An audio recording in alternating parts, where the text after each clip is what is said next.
പ്രിയമുള്ളവരെ, ഇന്ന് വലിയ നോമ്പിൽ 14-ാം ദിനം. നിന്റെ കൂട്ടുകാരൻ ആരാണെന്ന് പറയുക, നീ ആരാണെന്ന് ഞാൻ പറയാമെന്ന് ഗ്രീക്ക് ചിന്തകർ പറയുന്നതിന് സത്യം ഏറെയുണ്ട്.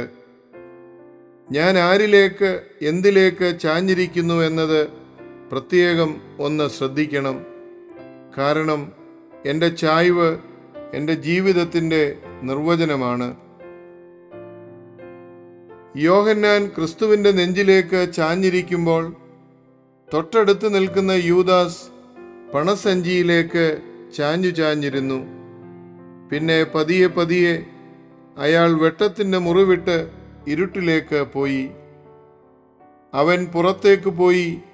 അപ്പോൾ ഇരുട്ടായിരുന്നു എന്നാണ് പ്രതീകാത്മകതയോടെ യോഹന്നാൻ വെളിപ്പെടുത്തുക.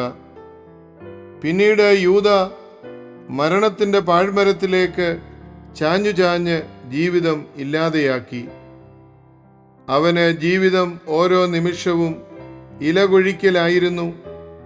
അവസാനം കൊഴിഞ്ഞ തൂവൽ പോലെ അവൻ തൂങ്ങിക്കിടന്നെന്നും കസാൻദസാക്കീസ് എഴുതിയിട്ടുണ്ട്. എന്നാൽ യോഹന്നാൻ ആകട്ടെ ക്രിസ്തുവിൻ്റെ നെഞ്ചിലേക്ക് ചാഞ്ഞപ്പോൾ അയാളുടെ തല കർത്താവിൻ്റെ ഹൃദയത്തോട് പറ്റിയിരുന്നു. അയാൾ ഹെഡ്ലെസ് ആയി മാറി. ഹെഡ്ലെസ്നെസ് അഥവാ തലയില്ലായ്മ എന്നൊരു മൂവ്മെന്റ് പാശ്ചാത്യരുടെ ഇടയിലുണ്ട്. ബുദ്ധിയുടെ അമിത പ്രായോഗിക വഴികൾ വെടിഞ്ഞ് ഹൃദയത്തിൻ്റെ കരുണാർദ്ര വഴിയിലേക്ക് സഞ്ചരിക്കാനുള്ള ക്ഷണമാണ് ഈ സംഘടന നൽകുക. പ്രിയമുള്ളവരെ, ഏത് കൂട്ടത്തിലേക്കാണ് എൻ്റെ കാലുകൾ എന്നെ നയിച്ചുകൊണ്ടിരിക്കുന്നത്? ആരിലേക്കും എന്തിലേക്കുമാണ് ഞാൻ ചാഞ്ഞിരിക്കുന്നത്? ഞാൻ ചേരുന്ന കൂട്ടം എന്നെ ഒന്നുകിൽ വളർത്തുന്നു, അല്ലെങ്കിൽ തളർത്തിക്കൊണ്ടിരിക്കുന്നു. നല്ലവർ ഒത്തുചേരുമ്പോൾ അവർ നല്ല ആശയങ്ങൾ പങ്കുവയ്ക്കും. അവരുടെ ഒത്തുചേരൽ സത്സംഗമമായി മാറും. ദുർബുദ്ധികൾ ഒന്നിക്കുമ്പോൾ അവർ ആളുകളെക്കുറിച്ച്, അവരുടെ കുറവുകളെക്കുറിച്ച് ചർച്ച ചെയ്യും.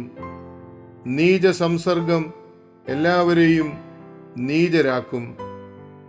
ആത്മീയരാകാൻ കുടിലതകളുള്ള ലോകത്തിൽ നിന്ന് ഓടി ഒളിക്കണം എന്നല്ല ഉദ്ദേശിക്കുന്നത്.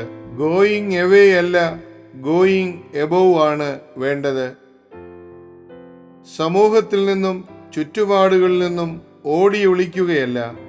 പിന്നെയോ സമൂഹത്തിൻ്റെ നിലപാടുകൾക്കും നിലവാരങ്ങൾക്കും ഉപരിയായി മുകളിലേക്ക് വളരുകയാണ് പ്രാധാന്യം.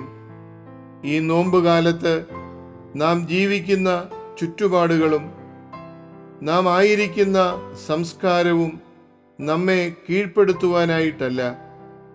നാം ജീവിക്കുന്ന സമൂഹത്തെയും നാം കടന്നുപോകുന്ന അനുഭവങ്ങളെയും നാം ആയിരിക്കുന്ന സാഹചര്യങ്ങളെയും മുകളിലേക്ക് ഉയർത്തുവാനുള്ള നിയോഗമാണ് നമ്മുടേത്.